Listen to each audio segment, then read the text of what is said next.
Deus deve gostar do espetacular. Ele espalha tintas pelo céu noturno e cria a beleza que vemos e transforma o mar em cristal para refletir as cores fortes e maravilhosas do seu trono.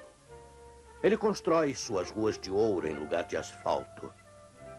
Ele chama o vento com um toque do relâmpago e os sons do seu trovão para servir como sua orquestra. Ele tem mais galáxias do que qualquer computador pode contar. Fico imaginando se ele reserva uma galáxia apenas como enfeite para a alegria dele e a nossa. Mas as coisas mais espetaculares de todas que ele criou foram os dias e o coração humano. E em seguida ele começou a planejar o final espetacular do que chamamos de tempo, porque ele vai precisar desse final muito em breve.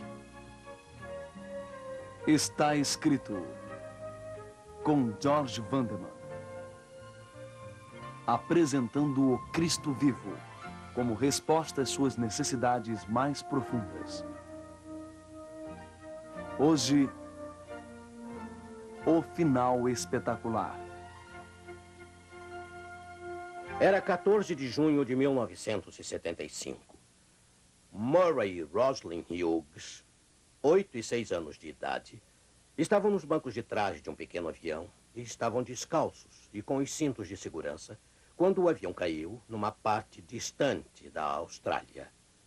Eles não se machucaram, mas seu pai ficou inconsciente no banco do piloto e sua mãe ficou presa na cabine. Murray não conseguia esquecer o desespero na voz de sua mãe quando gritou: "Pegue Roslin e vão buscar socorro. Não parem para nada."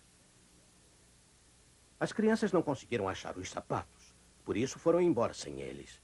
E durante 12 horas eles caminharam descalços por aquelas encostas cheias de cobras, sem olhar para trás, pensando apenas em seus pais feridos e sangrando lá no alto naquela floresta coberta pelo nevoeiro. Várias vezes eles oraram: "Ó Deus, dá-nos coragem." Um fazendeiro os avistou num pasto a 11 quilômetros dos destroços. Ele disse: "Eram apenas bebês." Eu mal pude acreditar quando os vi por lá. Estavam tremendo de frio. Suas roupas estavam em farrapos. Estavam muito arranhados. E seus pés sangrando. "A garotinha foi corajosa", disse o fazendeiro, agarrada a uma bolsinha com uma escova e um pente dentro. "O menino me pediu para conseguir socorro para sua mãe e seu pai.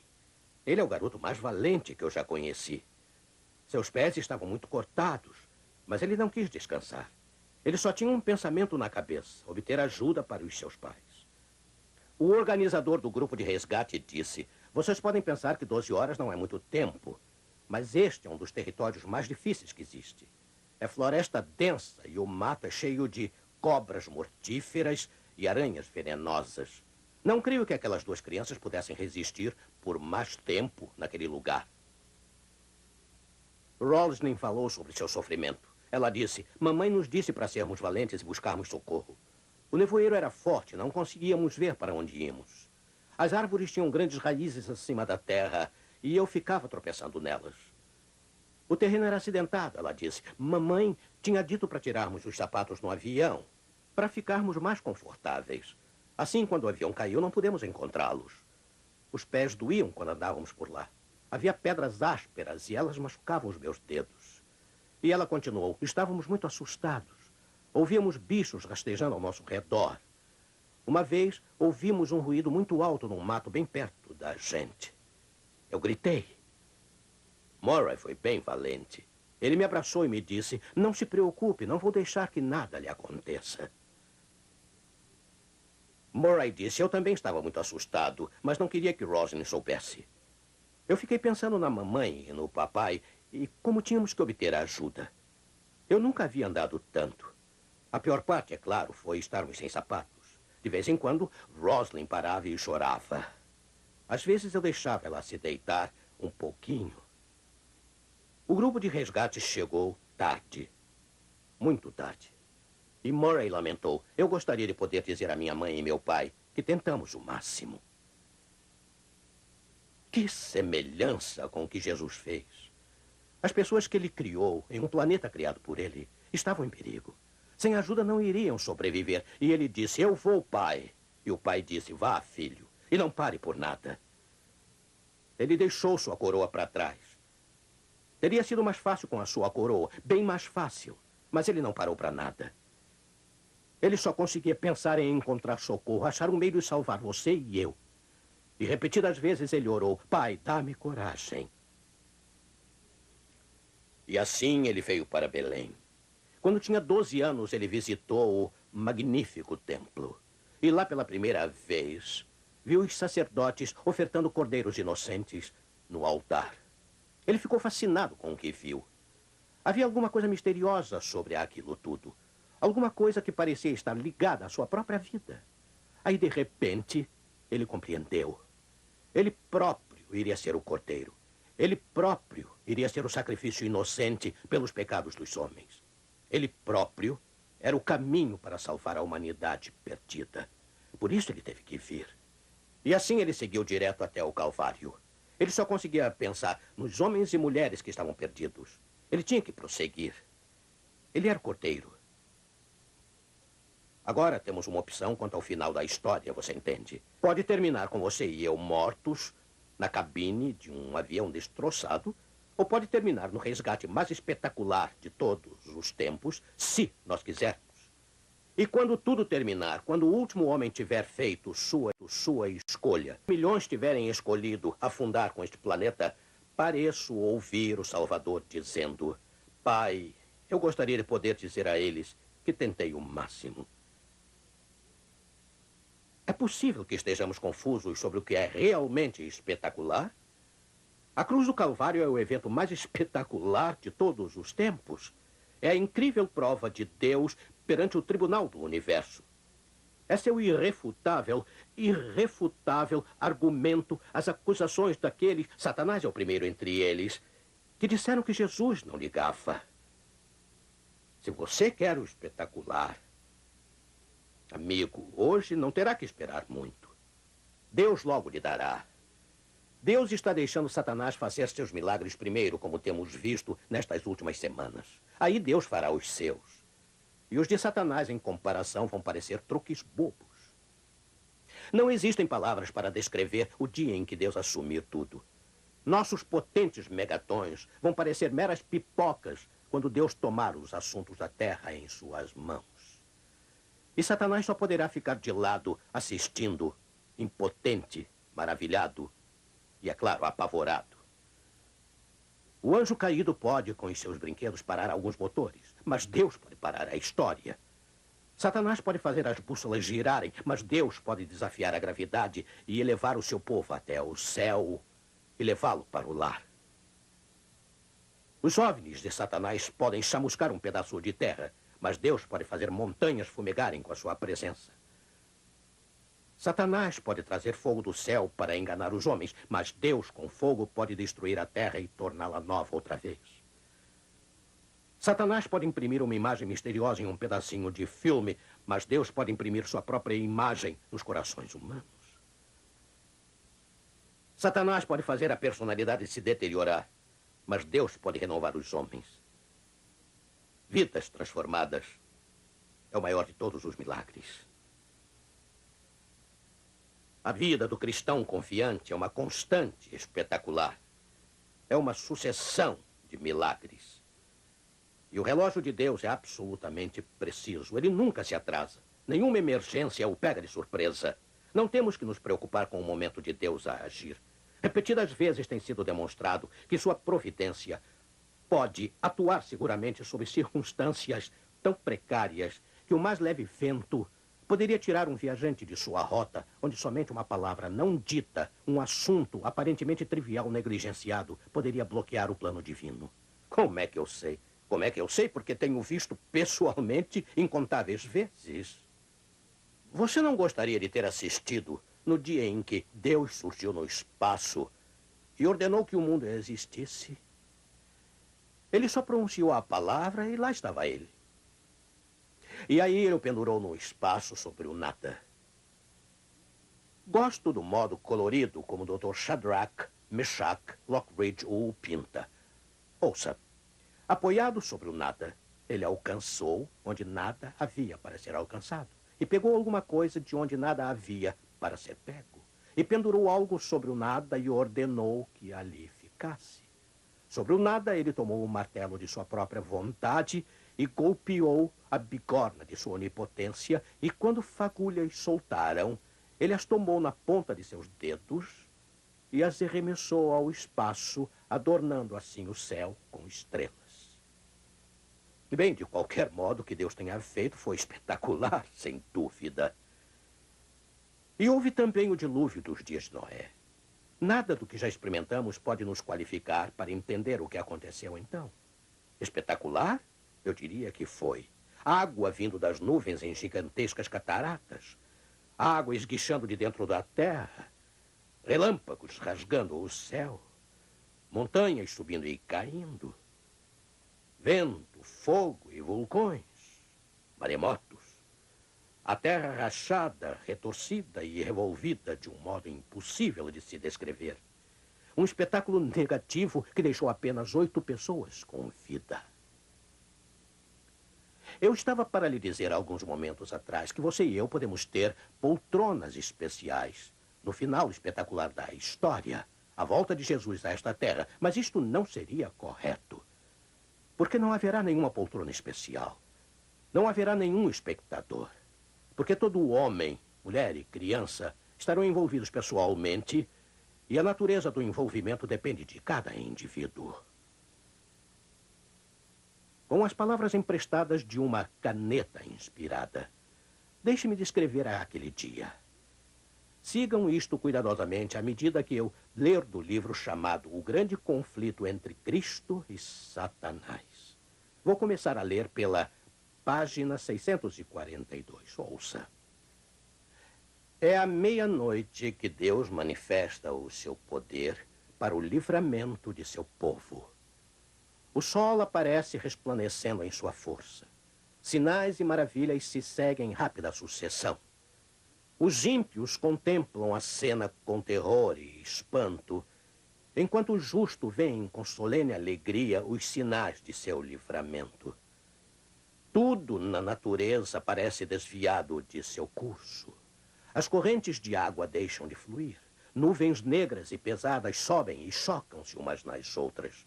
Em meio dos céus agitados, acha-se um espaço claro de glória indescritível, donde vem a voz de Deus, como o som de muitas águas, dizendo: está feito.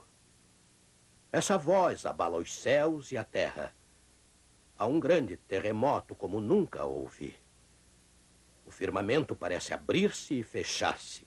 A glória do trono de Deus dir-se-ia atravessar a atmosfera. As montanhas agitam-se como a cana ao vento e anfratuosas rochas são espalhadas por todos os lados. Há um estrondo como de uma tempestade a sobrevir. O mar é açoitado com fúria.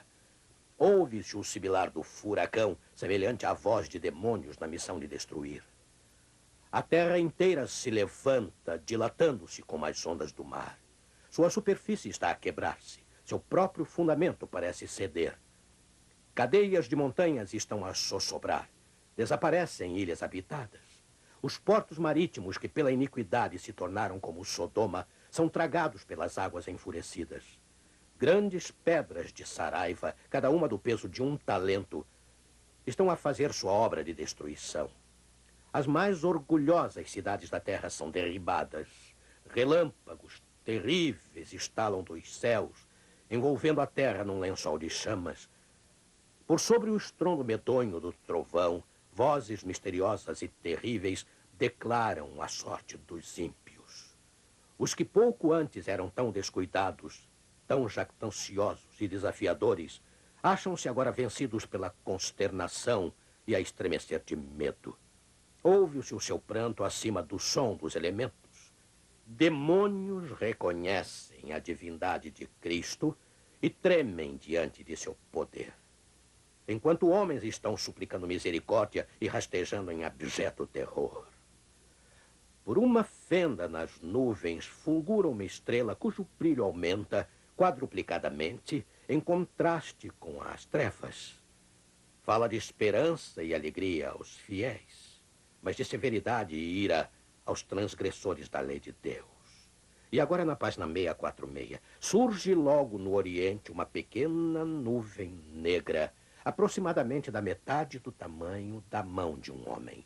É a nuvem que rodeia o Salvador e que, à distância, parece estar envolvida em trevas. O povo de Deus sabe ser esse o sinal do Filho do Homem. Em solene silêncio, fitam-na enquanto se aproxima da terra, mais e mais brilhante e gloriosa, até se tornar grande nuvem branca, mostrando na base uma glória semelhante ao fogo consumidor e encimada pelo arco-íris do concerto. Jesus na nuvem avança como poderoso vencedor. Com antífonas de melodia celestial, os santos anjos em vasta e inumerável multidão acompanham-no em seu avanço. Nenhuma pena humana pode descrever esta cena. Mente alguma mortal é apta para conceber seu esplendor. Uma cena espetacular, sem palavras que a descrevam. Mas ouça, a cruz do Calvário é mais espetacular ainda do que a volta de Jesus a esta terra. Sua volta a este planeta pode ser entendida, o Calvário jamais. Não inteiramente, não pelos homens, não pelos anjos, não pelos residentes dos mundos caídos. Calvário, o dia mais trágico de toda a história. Homens pregando seu Criador na cruz. Mas foi também um dia de grande júbilo. Os homens não sabiam o que estava acontecendo naquele dia, mas os anjos sabiam. Quando eles ouviram o Filho de Deus clamar lá da cruz, está consumado, eles sabiam seu significado para todo o universo. Jesus havia alcançado a linha de chegada e caído morto ao cruzá-la. Mas ele conseguiu chegar, sem pecar uma só vez, nenhuma tentação, nenhum teste de sua fé ou de sua paciência, nenhum truque do inimigo deixou a mais leve mancha sobre ele. Ele foi um salvador perfeito. Mas os homens que ele veio salvar não quiseram ser salvos. Imagine, se puder, que tragédia escandalosa teria sido se Murray e Roslin tivessem enfrentado aquela escarpa traiçoeira como fizeram e o grupo de resgate tivesse chegado até seus pais a tempo. E estes lhes dissessem que não queriam ser resgatados. Depois do que passaram para tornar possível o resgate. Mas isso é o que nós estamos fazendo ao nosso Senhor. Ele sofreu infinitamente mais que aquelas duas devotadas crianças. Ele andou por territórios infestados de serpentes por 33 anos.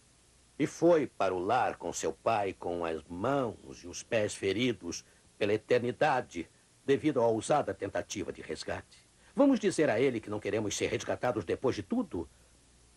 33 anos. E ele nunca voltou atrás. Às vezes ele estava cansado, desmaiando, tão exausto, tão esmagado por tudo, que os anjos o deixavam descansar por uns momentos em seus braços. Mas ele continuava pensando em você e em mim. Ele tinha que prosseguir. Ele era o Cordeiro de Deus. E ele tinha um compromisso com uma rude cruz nos arredores de Jerusalém. Uma cruz que deveria ter sido sua e minha. Oh, amigo, é perfeitamente seguro deixar Jesus capturar o seu coração. E agora, eu peço a um grande amigo meu, Fernando, que cante um belíssimo hino. Basta confiar. Por favor, Fernando, cante.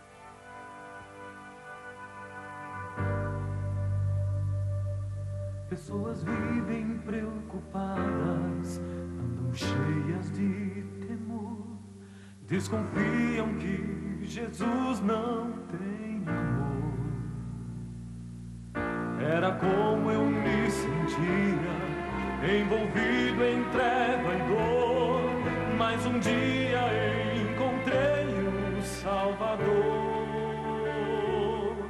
Ele veio em pessoa e tocou meu coração, transformou o meu silêncio em canção. As cadeias do pecado querem me afastar do rei, mas se eu cair, ainda saberei. Jesus virá pra me libertar. olhando em meus olhos, com amor me abraçará. Jesus virá, sua luz me envolverá. Basta confiar, pois Jesus virá.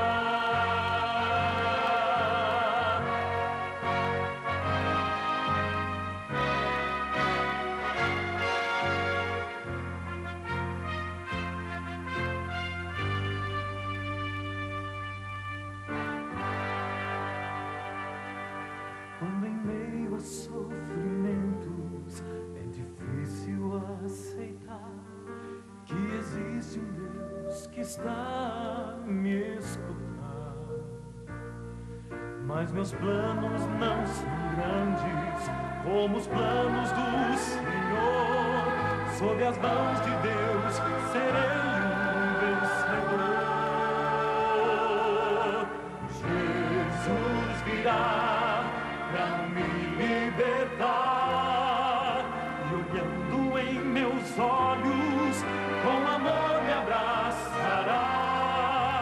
Jesus virá, sua luz me envolverá. Basta confiar, pois Jesus virá. As trevas do mundo um dia irão se acabar. Com Cristo, meu mestre, vou pra sempre morar.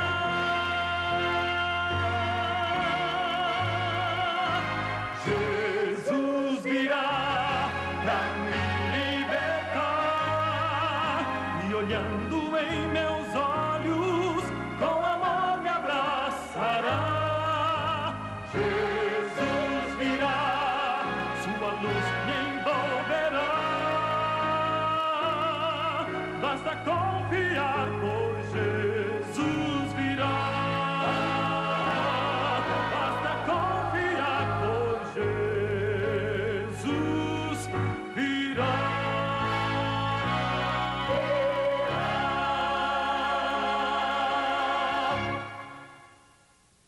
Obrigado, Fernando. Muito obrigado. Vamos orar. Sim, Pai Celeste. Como será vermos Jesus? Obrigado, Senhor, por ele. Obrigado, Deus, pela vida dele e por sua luta mortal para prover ajuda e nos resgatar a tempo. Jamais poderemos pagar ou entender completamente, mas o que entendemos nos leva a cair a seus pés feridos e quebrados. E te agradecemos e afirmamos lealdade eterna. Que ninguém nos afaste desse compromisso. Pode-se conseguir isso tão facilmente hoje. Tudo a Jesus eu entrego, tudo a Ele eu quero dar. Aceita-nos, Senhor. Obrigado por te esforçares tanto. No que se refere a nós, queremos dizer hoje, o Senhor venceu eternamente. Louvado sejas para sempre por isso. Em teu nome nós pedimos. Amém.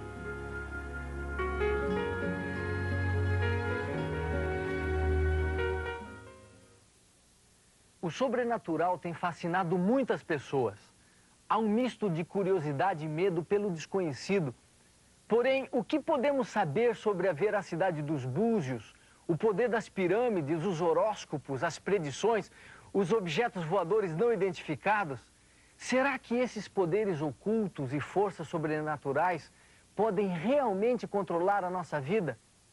Se você tem interesse em conhecer mais sobre esse assunto, o programa Está Escrito preparou especialmente para você o livro Ligações Misteriosas.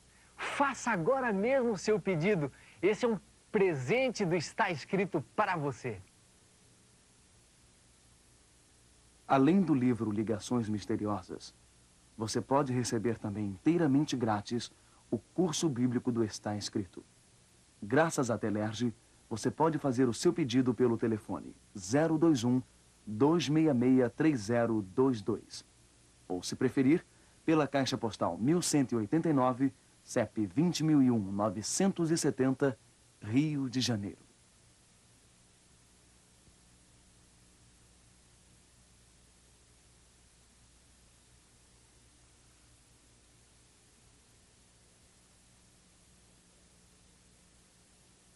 E agora chegou o momento de dizer até logo a todos. Mas lembre-se, está escrito, não só de pão viverá o homem, mas de toda a palavra que sai da boca de Deus.